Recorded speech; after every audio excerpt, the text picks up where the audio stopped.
ಇಲ್ಲೊಬ್ಬ ಆಸಾಮಿ police station ಹತ್ರನೇ ಇವನ ಮನೆ. ಸಾಲದಕ್ಕೆ ಇವನ ಸ್ನೇಹಿತರು ಸಂಬಂಧಿಕರು ಎಲ್ಲರೂ ಪೊಲೀಸರೇ. ಆದರೆ ಅವ್ರ ಏರಿಯಾದಲ್ಲಿ ನಡೀತಾ ಇದ್ದ ಕಳ್ಳತನದ ಸಿಂಹಪಾಲು ಇವನದ್ದೇ. ಯಾರ ಆಸಾಮಿ, ಎಲ್ಲಿ ಕಳ್ಳತನ ನೋಡೋಣ ಬನ್ನಿ. ಯೂಟ್ಯೂಬ್ ನೋಡಿ ಮನೆ ಕಳ್ಳತನ.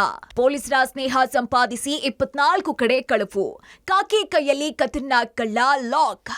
ಈತನ ಮುಖವನ್ನ ಒಮ್ಮೆ ನೋಡ್ಕೋಬಿಡಿ. ಇವನ ಹೆಸರು ಸುನಿಲ್ ಅಲಿಯಾಸ್ ಟಮಟೆ. ಈತನ ಕೈಚಳಕ ನೋಡಿ ಪೊಲೀಸರೇ ಆಶ್ಚರ್ಯಗೊಂಡಿದ್ರು. ಯಾಕಂದ್ರೆ ಈತ ಸ್ಟೇಷನ್ ಸಮೀಪವೇ ಮನೆ ಮಾಡ್ಕೊಂಡಿದ್ದ. ಇಷ್ಟಾದ್ರೆ ಪರವಾಗಿರ್ಲಿಲ್ಲ, ಪೊಲೀಸರ ಸ್ನೇಹ ವಿಶ್ವಾಸ ಕೂಡ ಸಂಪಾದನೆ ಮಾಡಿದ್ದ. ಪೊಲೀಸರ ಜೊತೆಯೇ ಈತನ ಒಡನಾಟವಿತ್ತು. ಏರಿಯಾದಲ್ಲಿ ಸಾಲು ಸಾಲು ಮನೆ ಕಳ್ಳತನ ಪ್ರಕರಣಗಳು ನಡೆದಾಗ ಈತನ ಮೇಲೆ ಅನುಮಾನ ಪಡೋಕಾದ್ರೂ ಸಾಧ್ಯನಾ? ನೀವೇ ಹೇಳಿ. ಎಸ್, ಪಾಪದ ಕೂಡ ತುಂಬಿತ್ತು ಅಂತ ಕಾಣಿಸುತ್ತೆ.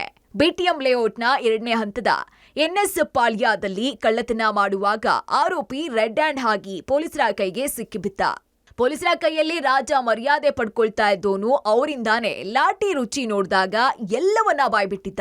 ಪೊಲೀಸ್ ಇಲಾಖೆ ವೇಳೆ ಹಲವಾರು ಕಳ್ಳತನ ಪ್ರಕರಣಗಳು ಈತನೇ ಮಾಡಿರೋದಾಗಿ ತಪ್ಪಿಕೊಂಡಿದ್ದಾನೆ.